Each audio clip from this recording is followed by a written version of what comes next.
Hello gardeners, it's Lourdes at Native Plant Channel, and today I'm going to start you off here for the July garden tour with mountain mint, one of the best pollinator plants you can have. You're going to see that it's loaded with things buzzing all around. On today's tour, we're going to see plants that will make your garden look great in July. So mountain mint attracts bees, butterflies, wasps, providing food for all of these wonderful insects and others. It has very tiny flowers. You've got to look inside closely. And they have like tiny purplish dots. So in general, they look white from far away. But what becomes really attractive are the silvery bracts, which are modified leaves and almost look like they're sugar-coated. It gives the appearance of having a very long bloom period. Mountain mint grows about 4 foot tall in average soils. It doesn't need much care at all. All you really need to do is wait till late spring to cut it back. Another great feature of this plant is that it is deer resistant, and I live in an area with a lot of deer. They've never touched it. It is a member of the mint family, but don't let that scare you. It is very easy to pull from any locations where you might not want it.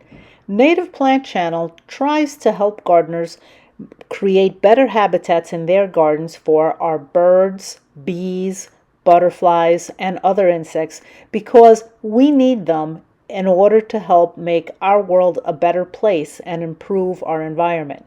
So today you're going to be looking at the plants that can help improve habitat for gardens in July. The black swallowtail is now nectaring on mountain mint. Now the caterpillars of this butterfly are easily attracted by using plants in the carrot family, including carrots, parsley, dill, fennel, even Queen Anne's lace, which is an invasive, but none of these plants are actually native. Native plants that the black swallowtail uses include golden alexanders, wild chervil, sweet Sicily, and purple stem angelica. So these are ways that you can have black swallowtail's caterpillars in your garden as well. And then you're guaranteed to have the adult butterfly flying around and nectaring. Here in my backyard, I want to welcome you to my plant zoo, and I call it that because I live in an area of very high deer pressure. So many of the plants that I have here, I have put metal cages around, or otherwise I would not be able to grow them. Because if you are familiar with native plants and deer, they have co-evolved together, and native plants are the preferred food of deer. There's very few of them that they won't. Oftentimes, we are attracted to plants because of their large, pretty blooms. But as you can see here, as you garden, you will notice that many plants that are attractive to insects actually have very tiny flowers. Just as you're seeing here with the slender mountain mint. Take a look at all the activity. The other one we saw was clustered mountain mint. This one is slender mountain mint, a close relative. And take a look at the number of bees, the butterfly, and other small insects that are buzzing around this plant. The butterfly here is an American lady. And this butterfly uses pearly everlasting, as well as a few other plants, to lay its eggs on. And that's what its caterpillars feed on. I will be showing you pearly everlasting in a little bit because I do have quite a bit of it in my yard, so I'm always guaranteed to see American ladies. This bed, with the exception of 2 plantings here, was planted last spring. So in 1 year, you can take a look at the growth that has occurred. I have a video on this, on planting a new garden bed, so that you can see how it went and the size of the plants at that time. Pretty much most of these were either plugs or 3.5-inch pots, except for the plants on the ends. So the river oats shown here, which are just getting they're forming their seed heads, and they're fairly tall, as you can see. Those were here earlier, and that is a plant that grows in sun or shade. It grows in average to wet soils and has these interesting seed heads which the birds also like to eat. Now, you should know that river oats also does reseed pretty aggressively, so you'll have a lot of little plants that you might want to remove. One of the biggest surprises for me was the helenium, or the sneezeweed. And I'm going to show you that because that plant was a 3.5-inch pot a year ago. The plant was a huge surprise for me. Usually heleniums are sold and they come to about knee-high because they're usually sold as cultivars. This was the species, and I expected something maybe waist-high, but take a look. It's starting to get taller than me. And this is a 3.5-inch plant last year. This is one that the deer will eat, so you will find it that it is caged. It does have a little bit later on in the season, it has beautiful yellow blooms. So I can't wait, now that this is such a humongous plant, to see what it's going to look like in full bloom. Gardening teaches us patience. From little plugs and 3.5-inch pots come plants that look like this after a year. Let's take a look at this tall, very structural plant here, and this is rattlesnake master.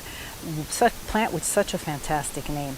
And this one is more deer tolerant and has very sharp leaves with somewhat of spines on them, and also attractive to pollinators. Behind it, you can see culver's root. What beautiful candelabras. This will get much taller. It is still young, but the white spires on top are lovely. They do a great job in the back of the border because it will get much taller than this as well. And it just looks like it's almost like you've got your candles out there, your candelabras are out. Isn't that a beautiful scene for the back of your border, right? And again, attracting pollinators. You can see the bees, you can see other insects on it. So culver's root, another plant you should consider, and that one is a tall one.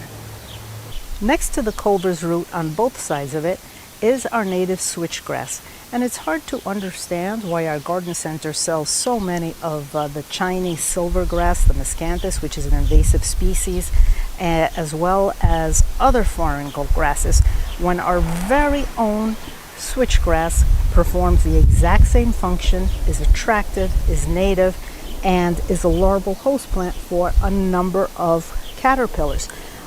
This particular one grows a little bit taller, but we also have some other native grasses in this bed. And the reason why I'm using a lot of native grasses is, one, because they're excellent for our pollinators, and also because these are deer resistant, so they are ones that don't need to be in a cage at the zoo. The most beautiful of our native grasses, I find, is little blue stem, shown here, which will have a number of different colors in its leaves. It has the blue tones, but it also picks up a number of different colors. I use it quite a lot, and little blue stem also feeds the caterpillars of about 7 different species of butterflies. It provides a place for birds who nest at ground level to hide, as well as other animals that like to hide at ground level. So these are the kinds of plants that benefit us at ground level. And of course, you can't miss the orange butterflyweed. That goes very well with the little blue stem, and this is one of the plants, this is one of the milkweeds. This is a plant that the monarchs lay their eggs on, and monarchs have just recently starting to come into the garden. I have seen them flying around my milkweeds. I have a number of milkweeds. I'll be showing you a few more later, but this is the one that's in full bloom now. The reddish seed heads that you're looking at is that of Penstemon. This already bloomed. It bloomed about a month ago and is forming seeds now. Tall growing, rather narrow, and is supposedly reseeds itself quite prolifically. I have not, hasn't been here long enough for me to see that yet. So I will keep you updated on how well it reseeds itself. The other stand of plants that was already here and was not planted last spring but has been around for some time is this eastern bluestar, or Amsonia. Now, eastern bluestar blooms in this earlier spring. It starts blooming in May with silvery blue flowers, which are attractive to pollinators earlier in the season as well. This one has a milky sap. The deer tend to browse it, but they don't like it very much, so they leave it alone after a while. So other than the river oats and the eastern bluestar, all the other plants, again, were started last spring. And you can see how much they've grown. So plant your plants, know that they will grow. You know, for those of you who are thinking fertilizer and what have I done with them, no, there is no fertilizer. All I did when I planted them was to add some topsoil to the hole where I was planting, because the soil itself is very heavy clay and had a lot of wood in it from the trees that had fallen. If you had followed me, you know that this bed was created because two very large evergreen trees had come down. And so I was starting a brand new bed in an area that had housed two trees previously. I'm showing you now side oats grama, another very interesting grass. And I wish I would be able to show you its seed heads better, because it has like these red colors to them, red flowers, which make them very attractive. So this is another attractive grass, side oats grama. Check out the silver-spotted skipper. These are common garden visitors, and it's here to welcome us into the garden through the garden gate. So here we go in the main area, and I'm going to start right over here next to the gate with buttonbush. Boy, is this plant loved by pollinators, all kinds of pollinators. It has these cute little blooms that look like disco balls, or some people think of them as pin cushions, but highly attractive. The species of buttonbush is very, very tall. It will take up a lot of space. Because I only had a smaller area to put it in, and I really did want a buttonbush, I opted for a particular cultivar. This one is called Sugar Shack, and it does feed many pollinators. And I know that there is controversy regarding whether or not native plant gardeners or gardeners should use cultivars. I recommend that you try to use the species plant to the greatest extent possible. But unless you find good native plant nurseries, most of what is available out there is some type of cultivar. The problem with this is that they are clones, so there's no genetic variability. The biggest reason to use species as plants are because of the genetic variability. By using species, there's more diversity in the garden and in the gene pool. However, I did have this low-lying spot which retains water over the winter, and buttonbush is a good plant for wet areas, although it will also grow in average soils. The species just is too large right here, right next to the gate, so it would quickly overtake the gate. That is my specific reason for using this particular cultivar instead of the species, because I'm still adding some diversity to the garden with a different plant that I don't have anywhere else, and as you can see, it does attract pollinators. The brown that you see are the faded flowers, the white are the fresh flowers. My garden is not 100% native. I do have, as you're seeing, the lilac blooms. There are those of Asclepias, and bees do like Asclepias as well. I am transitioning, so as I buy new plants, I do purchase natives to replace them with. But Asclepias are not a harmful plant. Your number one rule in gardening is do no harm, which means don't plant invasives. This very tall growing plant here is New York Ironweed, which blooms later in the season. You will see coral honeysuckle above the arbor, the vine that I most recommend because it is very easy to manage, as opposed to other vines which are either invasive and really don't belong in our gardens, or which can be a little bit too aggressive for gardeners to handle. So let's take a look here, and some of the items that are not in bloom. Now this area is newly planted because when the other two trees fell, they did kill off a holly that had to be removed. Now, although we have removed the holly in the dead areas, it does have, we left enough so that there are some new shoots coming up, and I hope to be able to have the plant continue to grow and have a large holly here as well in the future. You can see it's large. You can see that it has shoots coming back, and that's just from this spring. So I left a stump, didn't cut it back completely, and you'll see the new growth. Other plants that are in this area, and because of the retaining wall next to it, this area gets a bit of water.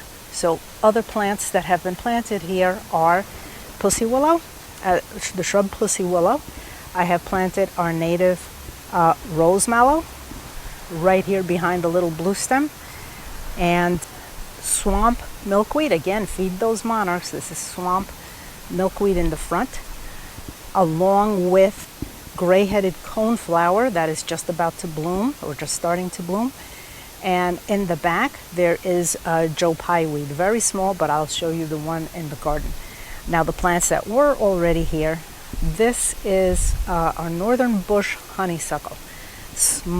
It has reddish tones on some of the leaves, the newer leaves, and the pretty yellow flowers attract bees and other pollinators as well. So this is a good shrub for you to have.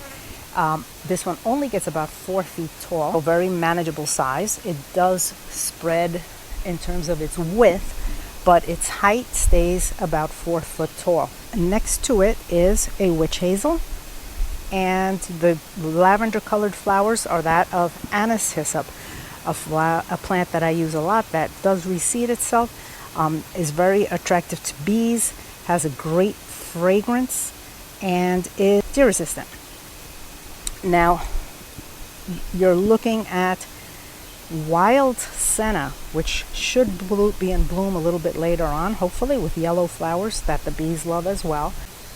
The large shrub next to the arbor is spicebush, and this is the favorite plant of the spicebush swallowtail butterfly. So it does a great job in attracting them. It blooms early in the spring. You do need male and female in order to produce berries, which are then edible for the birds. And to find male and female, or separate the male and female plants, is actually very difficult. Most nurseries don't sell them that way. So if you are fortunate enough to find a nursery that will tell you which are the males and which are the females, which can only really be told when the plant is in bloom, buy them up, because it's not easy to find one that will do that. Sometimes new gardeners are concerned about the bees and other insects buzzing around in their garden and are afraid of them. Don't be. You should be afraid of not having them in your garden. Insects make our life possible by pollinating so many of our crops, so much of the food that we eat, and also by decomposing all kinds of dead matter in our world that would not be able to decompose without them. So we need them. Help them. Plant native plants. The yellow that you're looking at here is yarrow. And one of the most interesting things, or one of the reasons I enjoy yarrow the most in my garden, is because camouflage loopers tend to find it, and it's very interesting. You really have to take a look at the flower head and look for something that might look unusual. Camouflage loopers are little caterpillars that take cut off pieces of plant material and decorate themselves with them, kind of like decorator crabs do.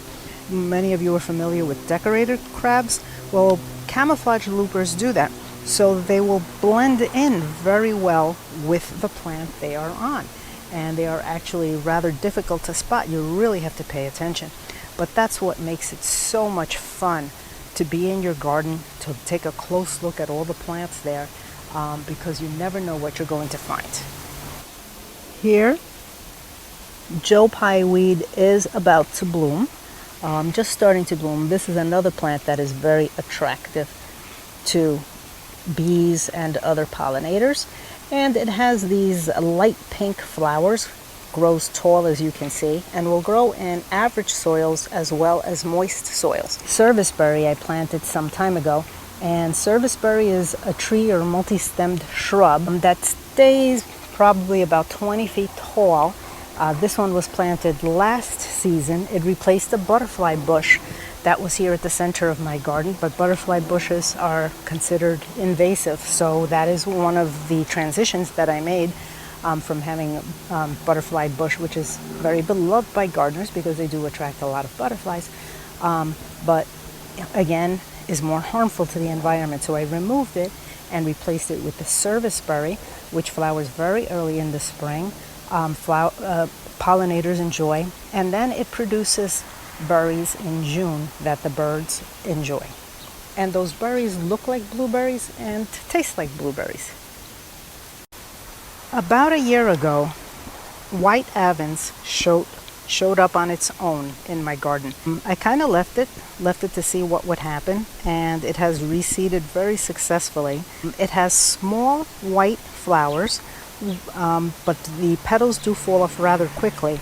But you still remains these rather attractive seed heads. But I'm going to leave it for a while, or at least some of it, because it is still an attractive plant. And if it made its way here, it's native, and found a spot that it liked, well, why not? I'm now moving on to pearly everlasting, this grayish-leafed plant. And this is probably the reason why we saw the American lady butterfly earlier. I have pearly everlasting in several spots in my garden, and in the new bed have planted some newer ones. This plant helps caterpillars of the American lady be able to reproduce year in and year out in my garden.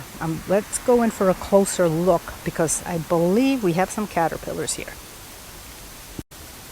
The flowers of pearly everlasting are not in bloom yet, but you'll see them starting to come out here. They are white. And this is a plant that's also loved by people who like and grow dried flowers. So it will open up to white flowers, but when you're looking at something just like behind it and something that looks rather messy, okay, that indicates that housed the caterpillar. I took a look, but it has finished. But they spin like a sort of silk around themselves to hide themselves. So when you're looking at a tip of the plant and that plant looks a bit messy and has what looks like some webbing, that indicates that you had caterpillars there, which also happened here. So the butterfly that we saw flying around earlier, the American lady, was probably one that may have been raised here as a caterpillar. And let's swing around now. Where we have some more orange milkweed, just beautiful in bloom, and that attracts so much attention. And just above the orange milkweed, you have blue vervain that's in bloom and looks good with the orange milkweed as well. Tiny flowers attracts tiny pollinators and has a nice structural look to it. Earlier I mentioned which is what's called green-headed or gray-headed coneflower. Looks like little rockets blasting off into space, right? And they will last a while. They do bloom for a pretty long time. Just behind it you have, again, another anise hyssop. Sometimes they grow very tall. Sometimes, most times they're a little bit shorter in my garden. Kind of depends. They come from seed, and they are beautiful plants, loved by bees, and another thing is their seeds are loved by the goldfinches. They do reseed themselves, but are very easy to pull out, so if you don't like them, you can always move them somewhere else. Swinging around a bit, we have a native sunflower. We're used to those very tall, gaudy sunflowers, which do an excellent job of providing seeds for birds, but we do have perennial sunflowers as well. And sunflowers are very important because they host a number of native bees that will only eat the pollen of our native sunflowers. So if you'd like to help bees, you want to plant certain plants that, especially for our specialist bees. Generalist bees can take pollen and nectar from any plant that produces it. But we have a number of specialist bees. which means they specialize on just one type of plant. And we have a number of specialist bees that specialize on sunflowers, our native sunflowers, and would not be able to live without their pollen. Other key plants in this are blueberries. There are certain specialist bees that only feed on the pollen of blueberries, others that only feed on the pollen of willows. So in order to help our native bees, you want to plant native sunflowers, blueberries, and willows. And this is according to Doug Tallamy. I highly recommend Dr. Tallamy's books because he has done so much research into the interaction between insects and plants and how they interact with each other. I hope Native Plant Channel is helping you and encouraging you to use more natives in your garden so that you can help make our world a better place, and so that you can also teach others about why this is important. Thank you for watching Native Plant Channel. Please subscribe so that you can be notified when new videos are posted, and also check out our Facebook page where you can learn more. Have a great day. Thank you so much for all that you are doing to make our world a better place.